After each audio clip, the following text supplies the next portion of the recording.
Greetings, YouTubers. Welcome back to the channel. Thanks for joining us today. You know what truck this is. This is blue, my 94 Cummins. And I just got new tires put on the front. And when I took off the old ones, on the passenger front side, I noticed the outside towards the edge was worn. So it was wearing unevenly, so that means something's wrong with it. And I got a pretty good idea what it is. So I think it's the lower ball joint. So how you test it is you jack the wheel up in the air and you take a board or a pipe or something, slide it underneath and look and listen.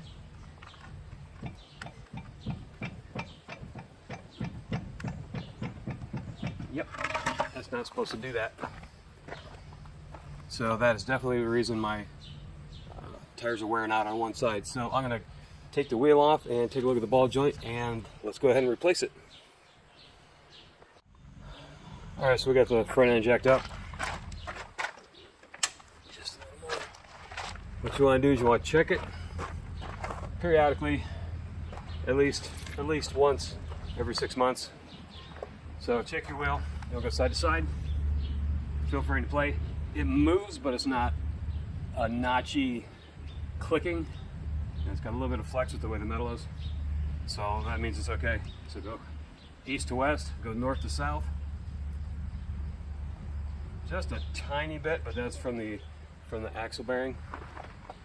And then what a lot of people don't remember is it's good this way and it's good this way, but lift it.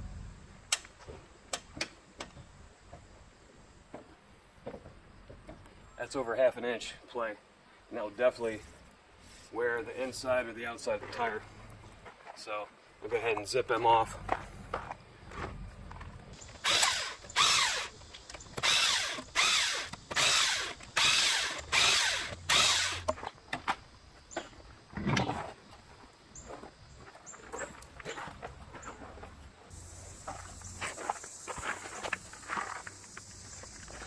Alright, so that's it right there. There's the top of it, and there's the bottom. So we'll take that nut off, we'll crack the nut, loosen it up, and then we'll have to tap on it to get it loosened up off the collar there. Alright, so in order to do this job, we have to take off the tie rod, the nut on the upper ball joint, and then the nut on the lower ball joint. The one on the lower ball joint is a 30 millimeter. Where are you at? 30. This one here for the tie rod is a 13/16. And this one over here for the upper is a 7/8. So most likely got to use an impact, because what will happen is if you try and use a regular wrench, it'll just spin inside. So hit them with an impact and we'll get them loose but not taken off. And I'll explain why in a minute.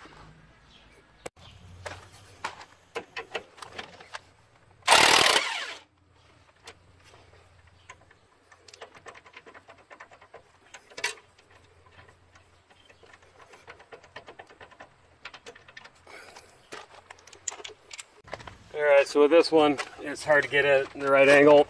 So I got the impact, a couple extensions, and then I got a universal on this. Hopefully I can get that on properly. Now, don't let it rip at a big long pull. Just kind of bump it and then bump it. Keep your hand on here and make sure it's lined up right. And that was enough. Okay, good. Alright, now, I used to, as a kid, well, as a young adult, leave this nut off and then hit it this way. That's not such a good idea, because it can peen it over and do damage. The easier, better way is to hit on the side of it.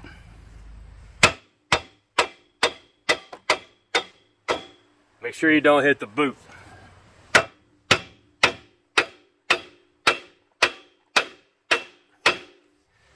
If you want, you can hit this a little bit. Okay, there you go. If you do all the hitting on the top, it takes all that force to loosen it. So actually this one has come loose. And the bottom one probably has two. Nope. Let me hit the bottom one. Oh. I haven't done the bottom one yet. Duh. Let's see if I can get that by hand. Hold on. Alright, please Lord, let this work.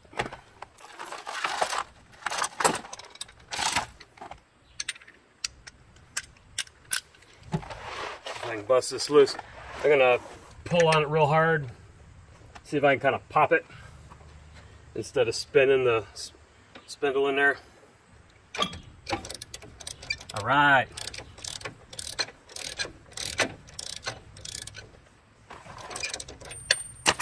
Good deal.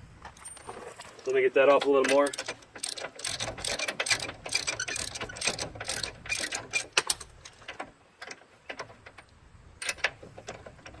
And I'll hit that with a hammer.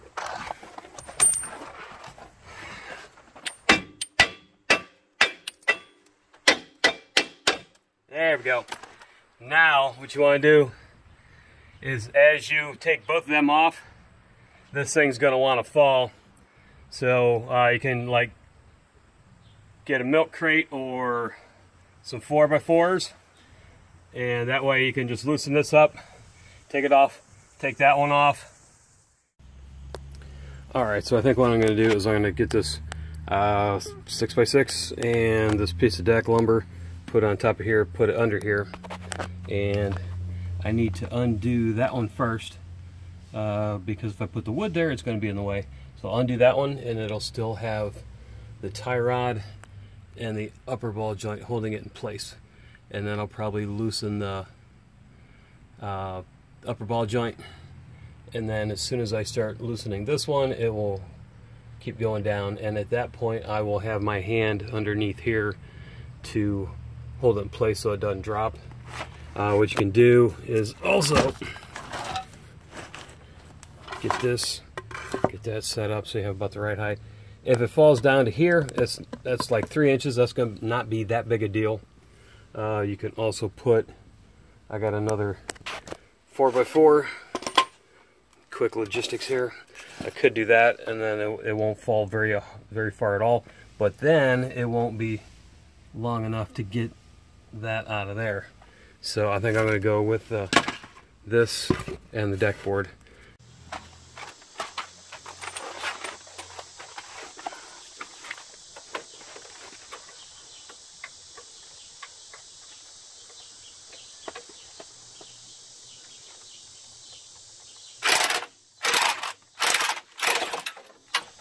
Okay, hands out of the way, buddy. She went loose. So now I can, I'm gonna leave it in there. I'm gonna try and hold on to it and then zip this one off with the other hand, one-handed. Let's see what we get.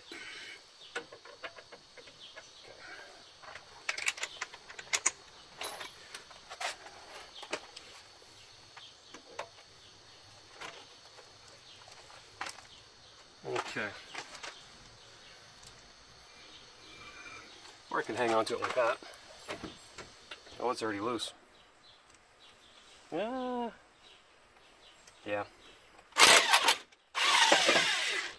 Alright, so hands free almost. Alright. If you're not burly, you can take the caliper off. That'll save you about 8-10 pounds. Kind of jiggle it. I think the top one's off, or the bottom one's free. Oh, I'll bet.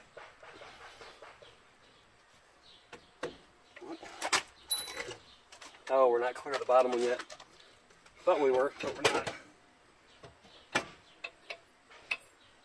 Yeah, that one's totally shot.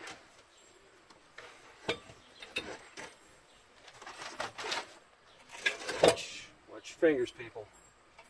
Get my finger cut on that. I'll cut it wide open. Oh. I'm a dummy. That's still on there. Alright. Yeah. I thought we had that all the way off. All right, let me get that one back off. That spun so much after I loosened it up, I thought for sure that was done. All right, now kind of hang on to it so I don't run away. It shouldn't, but there we go. Now we're free. Get this milk crate over here. Use your hand strength. And she rolls wherever you grab it, so I don't know, just lift it by the cradle. Yeah, that's about 80, 90 pounds. All right, that's good. Now we can get at this guy. All right, so you get your snap ring pliers, take that off, and you should be able to press that down in there. Now, the issue I have is I believe that is a weld right there. I'm pretty sure it is, because the top ones were welded when I bought the truck. It's got blotches of weld in there, so when it's time to do the top ones, I'm probably going to have to replace this whole control arm. But this one's still good. I can tack that back in there. I'm a decent enough welder that it's not going to be that big a deal. Yeah, this is sloppy. It should turn very slowly when you pull it. So that's what our wheel wobble was. So let me take snap ring off and then I'll get a closer look at this grind mark. So hang on. Alright, so get your handy dandy snap ring pliers. Put it in there.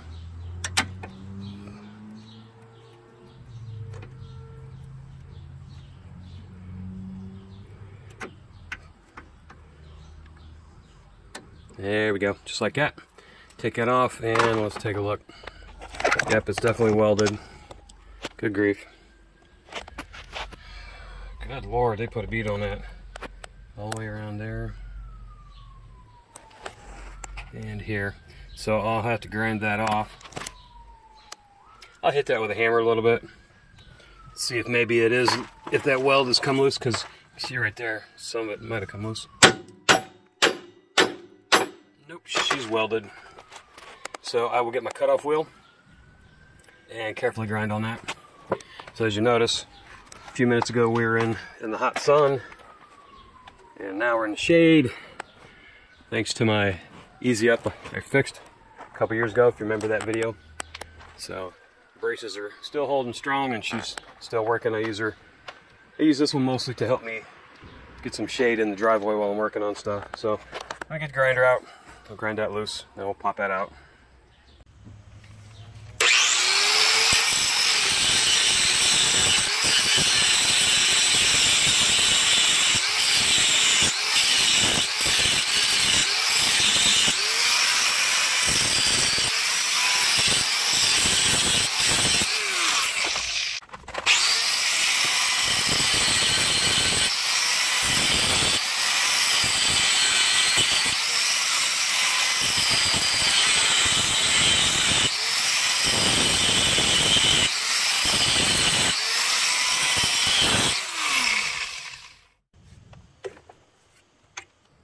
Now use cutoff wheel.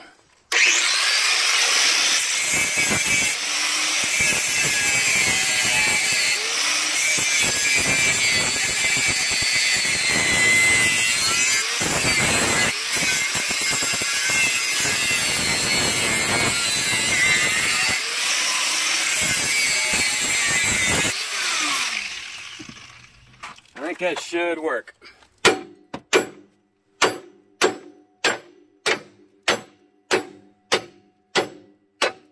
Looky there, boys. All right, so sweet. So yeah, this hole is wallered out. At the time, my schedule is pretty busy, so I'm going to have to put another one up in there and weld it back how it is. Maybe later in the fall, I can get a new lower control arm or whatnot. As long as this one doesn't move, it should be all right. If your welding is good, it won't. So what I'm going to do is clean this up and flatten this a little more.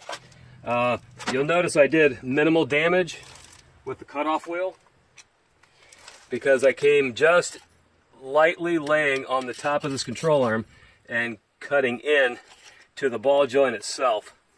That way it didn't gouge this out, you know, make it weaker. So the structural integrity of that is still in good shape. So I just lay that flat and just come around and grind it, the weld into the ball joint, which we're going to throw away anyway, so no big deal. That worked out pretty nice, about how I expected. So while you have everything off here, check your other joints. That one's still nice and notchy and tight, so that's in good shape. The upper ball joint is still nice and notchy and tight, so make sure you hit your grease zerks on these. I do mine twice a year, fall and spring.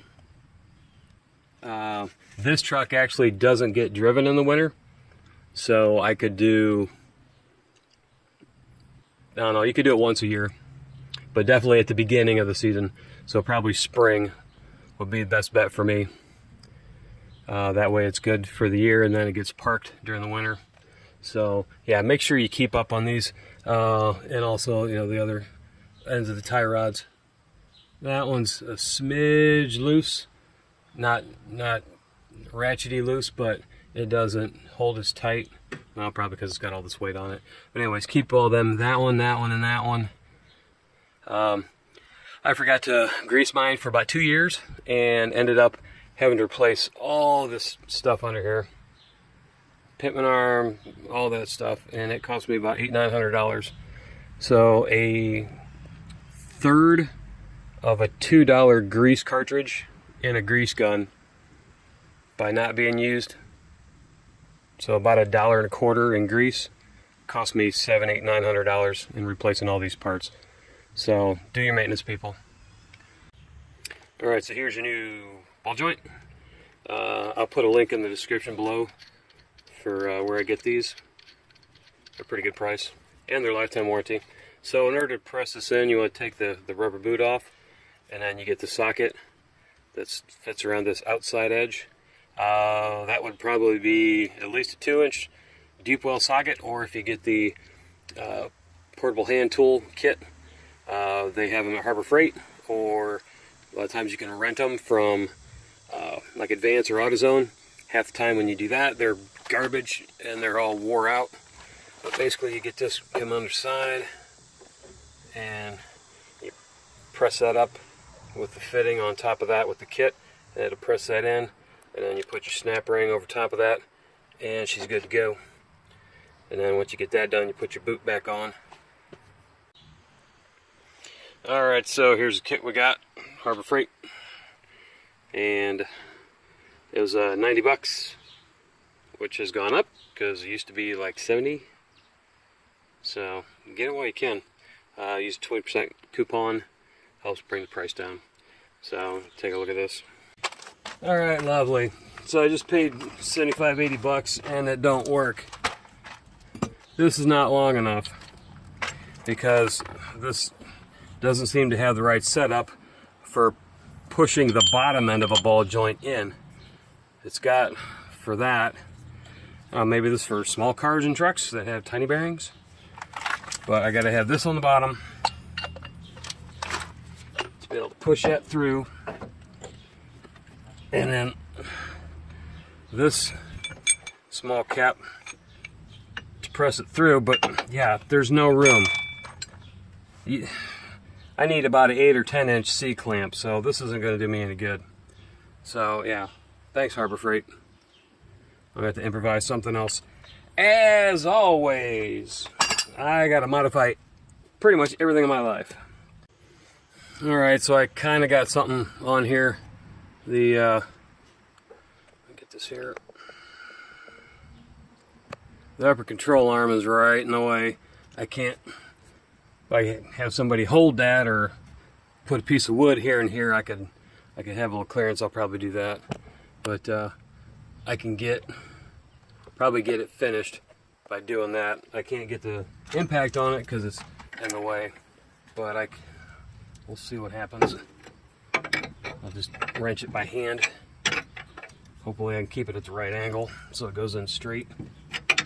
I'm careful not to, where the wrench is, I'm going to end up damaging this top ball joint by damaging the boot.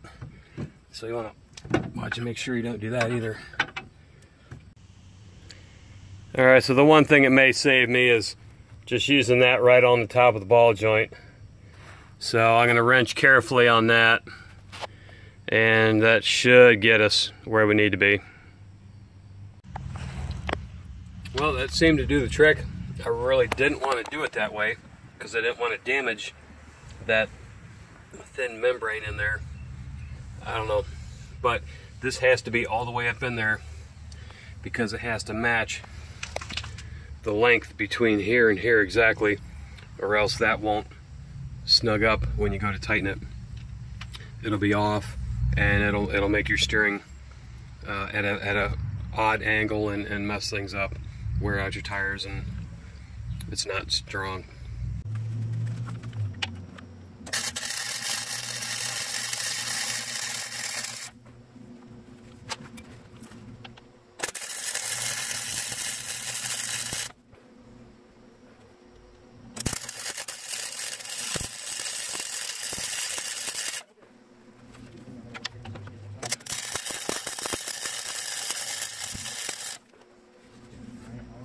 Alright, so that should hold.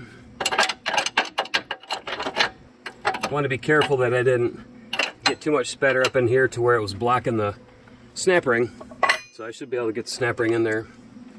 So that'll definitely hold. It's in there pretty tight as it is. So it's not pretty, but it'll work.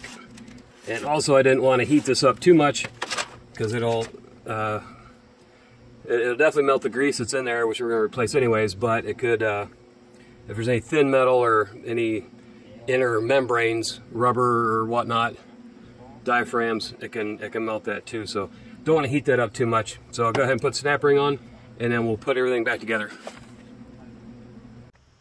Okay, so now for the reassembly. This one would help to have two people with you. You and a friend, because that's about 80 pounds or more that you gotta hold, and then that, I grab it on that when you can because it moves. And then I'll jump in here and get try and gut it.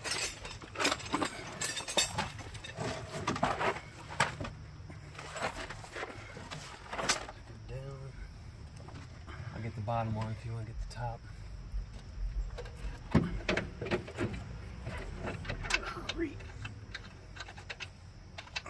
Come on, get on there. Okay, lift up just a little. Okay.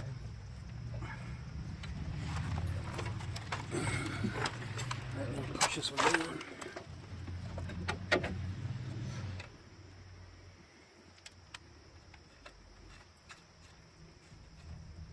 Okay, thank you. And then let's go ahead and line this one up.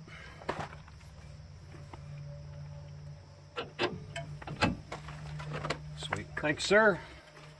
Appreciate it. Actually, I'm going to take this one back out. That way I have better access to get at these two. Then once those are tight, then I'll swing it back. All right. All right, so let me at least get this one in.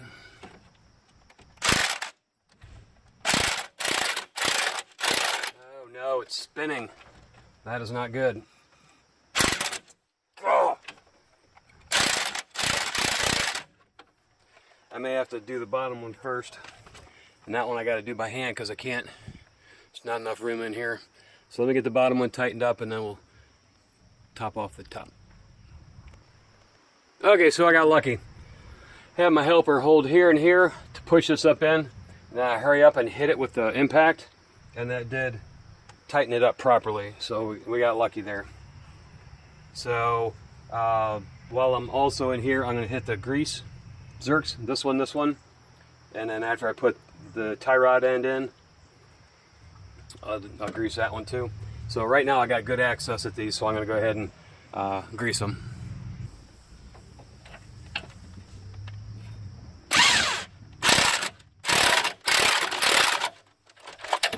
And we're good. Let me go just a hair more so that cotter pin will line up. There we go. So that's it, folks. Now all I gotta do is put your cotter pins in. I'll put one in here just to show you, just in case there's somebody out there that doesn't know. Let me unhook this real quick. Alright, so you got your castle nut. And you line that up. Since there's a lot of moving parts here, we'll go this way with it. Put that in through there. Get both pieces. Or maybe we can't. Maybe we have to go this way. Actually, I think I need to bring... There we go. There. Focus. Thank you. Now you just take this, bend one that way, bend the other end that way. So, do the cotter pins for the bottom of the ball joint and for the bottom of the lower ball joint also. And we are done. Just put your wheel back on, tighten your lug nuts, let the jack down, and off the road you go. Alright, so we got everything tightened up. And moment of truth. No side to side. Tiny bit up top, but that's from the bearing, castle nut, and then trying to get the pin in at just the right location. So, and most importantly, nothing, baby. No play. She's a good running wheel. So now I won't have that bumping noise. We'll hit potholes, and then also this will help the tire wear evenly, so it'll last a lot longer. So thanks everybody for watching. If you have any questions or comments, leave them down below. Thanks for watching, and God bless.